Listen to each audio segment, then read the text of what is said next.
He tapped the microphone twice. I was standing behind the closed doors of the venue, bouquet in both hands, 30 seconds from walking down the aisle, when I heard his voice fill the room on the other side. My stepfather. "Before we begin," he said, "I'd like to say a few words about Maya." My maid of honor, Dana, grabbed my arm. Her face told me everything her mouth didn't have time to say. Quote 2. His voice was smooth, practiced, the voice of a man who had rehearsed this. Quote 3. 94 people on the other side of those doors. My hands had stopped shaking. That surprised me. I thought they would shake. What I felt instead was something cold and very clear, like a window opening in winter. Because what Gary did not know, what he had not known for 10 years, was that my mother had been waiting for exactly this moment, and she had left me everything I needed to answer him. My name is Maya Collins, and I am 29 years old. My mother, Patricia, died when I was 19. Breast cancer. She fought for 14 months, and I was beside her for every one of them. Every appointment, every treatment, every night when the pain was bad and she needed someone to hold her hand and pretend to be calmer than they were. Gary had married my mother when I was 12. He was not a cruel man in the obvious ways. He never raised his hand. He never screamed. He had a much quieter method. He simply made me feel, consistently and thoroughly, that I was less than I should be. Too loud, too demanding, too much. My mother saw it. She never said so directly, but I knew she saw it because of the way she looked at me sometimes, with a specific apology in her eyes, like she was sorry for something she hadn't done yet. She died on a Tuesday in March. I was 19 years old, and I had no father, and suddenly I had no mother. And I had Gary, who was the legal head of a household I no longer felt safe in. Within 4 months, every photograph of my mother had been repositioned. Within 6, a woman named Cheryl was coming to dinner. Within a year, Gary had refinanced the house. My mother's house, the one she had owned before she ever met him, and I was living in a studio apartment across town, working 2 jobs to pay for the college my mother had always promised would be taken care of. It was not taken care of. I said nothing. I had learned, over 7 years of living in Gary's orbit, that saying something only gave him material to use later. I built my life quietly, finished my degree, got a job I was proud of, met Daniel, steady, patient Daniel, who asked questions and waited for the answers, and never once made me feel like I was too much. We got engaged on a Thursday evening in Daniel's kitchen, with no audience and no performance, just him on one knee and me saying yes before he finished the sentence. The wedding was small, 47 guests, an event space in Buckhead with good light and simple flowers, and a playlist we'd spent 3 weekends building together. I invited Gary because my mother would have wanted me to try. That was my only mistake. The first sign came 6 weeks before the wedding.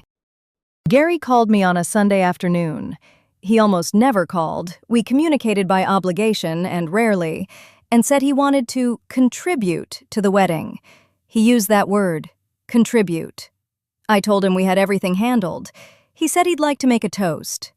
I said that would be fine, thinking of something brief, something appropriate, something that would allow the evening to pass without incident. Quote 5, he said. Quote 6.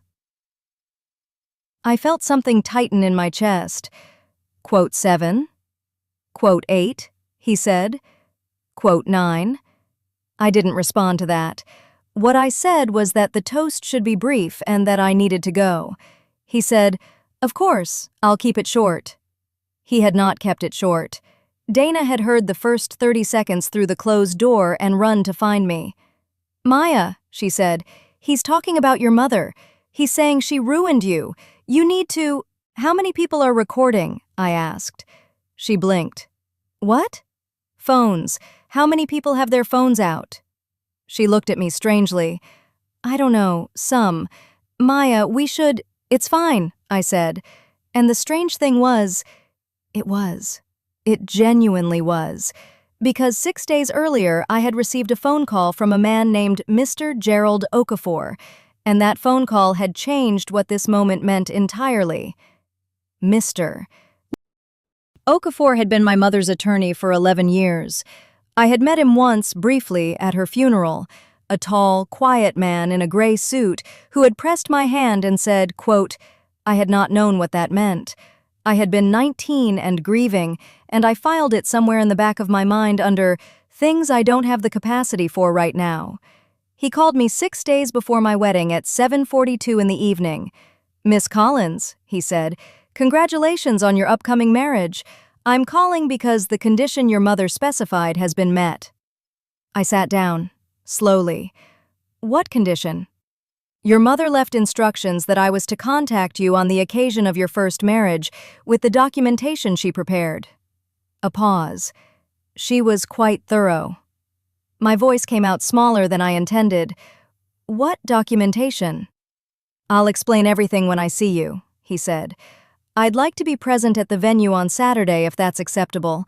Your mother had a specific preference for how this was delivered. I said yes before I understood what I was agreeing to. He came to the venue that Saturday. He arrived 40 minutes before the ceremony, found Dana, and was escorted to a small anteroom near the bridal suite. He had a leather briefcase and the particular calm of someone who had been keeping a promise for 10 years and was finally arriving at the moment to deliver it. He handed me an envelope. My mother's handwriting on the front. For Maya. Open when you're ready. She prepared this 14 months before she passed, Mr. Okafor said. She asked me to be present when you opened it. I looked at the envelope for a long moment. Then Gary's voice came through the wall. I looked at Mr. Okafor. He looked at me. He said quietly. I opened the envelope. There were 2 things. The first was a document, 12 pages, legal-sized, dense with language I could read but not fully absorb in that moment. Mr. Okafor walked me through it in 60 seconds. My mother had, 14 months before her death, restructured her estate. The house, her house, the one Gary had refinanced and was still living in, had been placed in a trust in my name 18 months before she married him. Gary had never owned it. He had refinanced a property he did not legally own, which was a matter that Mr. Okafor had been tracking quietly for several years, and had, he said, some documentation about. There was also a savings account, $47,000, untouched, held in trust since I was 14 years old. My college fund, which Gary had told me had been depleted by medical expenses. It had not been depleted. It had been moved, by my mother, deliberately, into a structure Gary could not access. She had known. She had known what he was, and she had built walls around me 10 years before I needed them, without ever telling me they were there. The second thing was a letter. 1 page.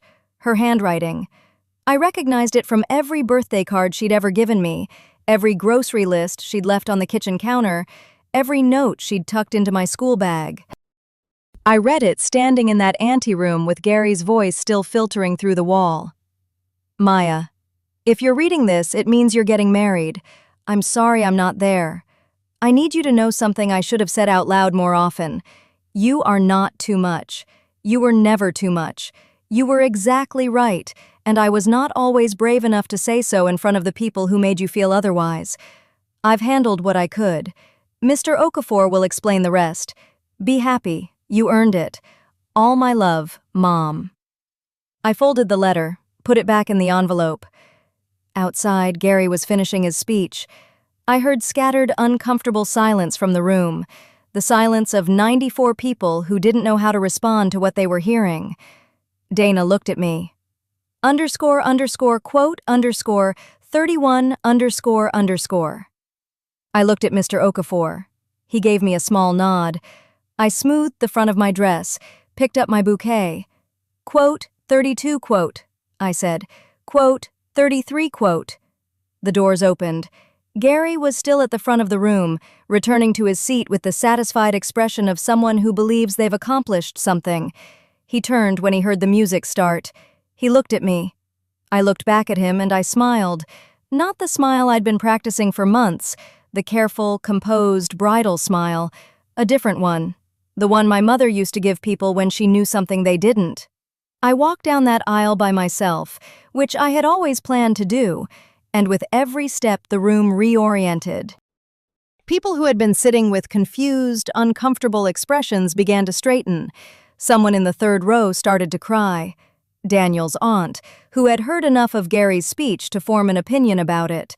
Daniel was at the altar. He had heard everything. His jaw was tight in the way it gets when he's angry and choosing not to show it, which I love about him, the choosing part. When I reached him, he leaned close and said, very quietly, quote, 34, quote, 35, quote, I said, quote, 36, quote. The ceremony was 22 minutes. Every word of it was exactly what we had planned. No drama, no interruption, nothing Gary could insert himself into. He sat in the third row and said nothing, and the silence he maintained for 22 minutes was the most appropriate thing he had done all day. At the reception, Mr. Okafor sat at the family table. Gary did not come to the reception. I don't know if he left during the ceremony or after. I didn't look for him, and no one mentioned it until the following week. I called Gary on the Monday after the wedding, not to fight, not to threaten, just to have the conversation that 10 years of silence had made necessary. I told him I had met with my mother's attorney. I told him I understood the situation with the house. I told him that Mr. Okafor had begun the process of clarifying the legal structure of the property and that he would be receiving correspondence in the coming weeks. Gary was quiet for a long time. Then he said, "She never told me." "No," I said, "she didn't. She set this up behind my back." I thought about that for a moment, about a woman in a hospital bed, 14 months from the end of her life, finding the energy to restructure her estate and write a letter and instruct an attorney to deliver it at the exact right moment. "She set it up for me," I said. "You just happened to be in the way." The legal process took 7 months. Gary had refinanced a property held in trust, which created a situation that required professional untangling. He moved out in April, not dramatically, not with a confrontation, just with boxes and a moving truck, and the quiet deflation of someone who has finally understood the full scope of what they were never actually holding. The house is mine. It's been mine for 15 years, since my mother walked into Mr. Okafor's office when I was 14 years old and decided to make it so. I've been there twice since the legal transfer completed. The second time, I stood in the kitchen, my mother's kitchen, the one with the yellow curtains she always said she would replace and never did, and I talked to her the way you talk to people who aren't there anymore. I told her it worked. I told her Mr. Okafor was exactly as calm and thorough as she had promised, and that Daniel was wonderful and that I was happy. I told her she didn't have to apologize for not being braver out loud. She was brave enough. Quietly and completely, and in all the ways that turned out to matter most. I am 29 years old, and for 10 years I believed that the things Gary said about me were at least partially true, that I was too demanding, too sensitive, too willing to believe I deserved more than I had. It is a very specific kind of damage, being told consistently by an adult in authority that your perception of yourself is inflated. You don't fight it, you absorb it. You adjust your estimate of yourself downward, degree by degree, until the number feels accurate even when it isn't. My mother couldn't undo 10 years of that in the time she had left, but she could leave me a document, and a letter, and a man in a gray suit who showed up at the right moment with a briefcase. She left me proof. Proof that she had seen me clearly, loved me specifically, and moved money and signed papers and written instructions for a future she wouldn't be part of, because she believed I was worth protecting even after she was gone. I didn't know I needed proof until I had it. Here is what I want to say to you, because I know some of you are sitting with your own version of this. Some of you have someone in your life, a step-parent, a sibling, a spouse, a parent, who has spent years quietly editing your sense of what you deserve. I want you to know that the editing is not the truth. The people who make you feel like less are frequently the people who need you to feel like less in order to feel like enough themselves. Gary needed me small so he could feel large in my mother's house. The house was never his. The size was never mine to give. You don't have to wait for an attorney with a briefcase. You don't have to wait for the letter.